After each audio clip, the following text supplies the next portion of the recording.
নমস্কার, আপনার প্রিয় রান্নাঘরে সবাইকে স্বাগত। আশা করি আপনারা ভালো আছেন। আজ আমি আবারও আপনাদের সামনে নতুন একটা রেসিপি নিয়ে চলে এসেছি। সেটা হলো ইলিশ মাছের ভাপা।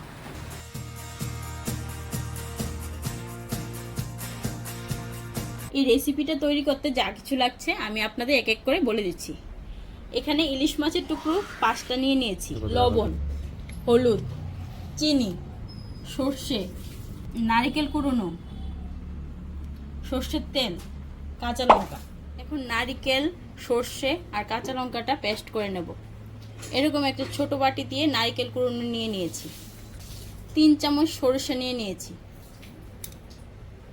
10-12টা কাঁচা লঙ্কা নিয়ে নিয়েছি। আমরা একটু ঝাল বেশি খাই, তার জন্য 10-12টা লঙ্কা নিয়েছি। যারা ঝাল কম খান তারা আরও কম দেবেন।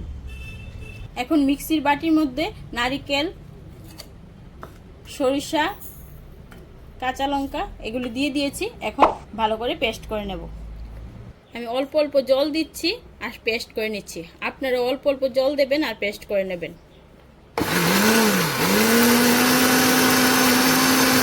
এই দেখুন, একদম মিহি করে পেস্ট করে নিয়েছি।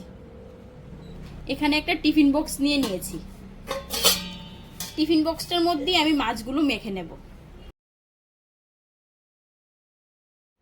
এখন নারকেল, কাঁচা লঙ্কা আর সর্ষে পেস্টটা দিয়ে দিচ্ছি।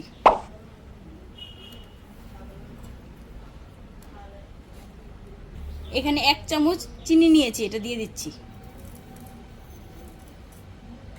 3 চামচ লবণ দিয়ে দিচ্ছি। 1 চামচ হলুদ দিয়ে দিচ্ছি। এখানে 4 চামচ সর্ষের তেল নিয়েছি, এটাও দিয়ে দিচ্ছি। 5টা কাঁচা লঙ্কা গোটা নিয়েছি, এটাও দিয়ে দিচ্ছি। এখন সবগুলো একসাথে মেখে নিচ্ছি। আমার এই রেসিপিটা আপনাদের ভালো লেগে থাকলে কমেন্ট করে অবশ্যই জানাবেন এবং আমার ভিডিওটাকে লাইক ও শেয়ার করে দেবেন। মাছগুলো ভালো করে মেখে নিয়েছি। এখন এরকম একটা ছোট বাটি দিয়ে 1 বাটি জল দিয়ে দিচ্ছি।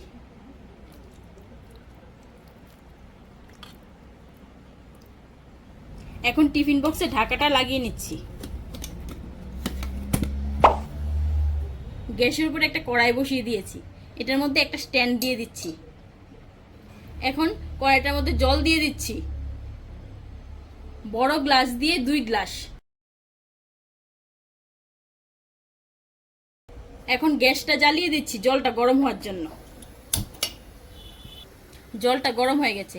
এখন আমি টিফিন বক্সটা স্ট্যান্ডের উপর বসিয়ে দিচ্ছি। এবার আধ ঘন্টার জন্য ঢাকা দিয়ে দিচ্ছি। আধ ঘন্টা হয়ে গেছে। এখন আমি ঢাকাটা উঠিয়ে নিচ্ছি। দেখুন, সাইডে অল্প অল্প জল রয়ে গেছে। 5 মিনিট আমি রেখে দেব। একটু ঠান্ডা হয়ে গেলে তারপর টিফিন বক্সটা নামিয়ে নেব। 5 মিনিট হয়ে গেছে। এখন আমি টিফিন বক্সটা নামিয়ে নিচ্ছি।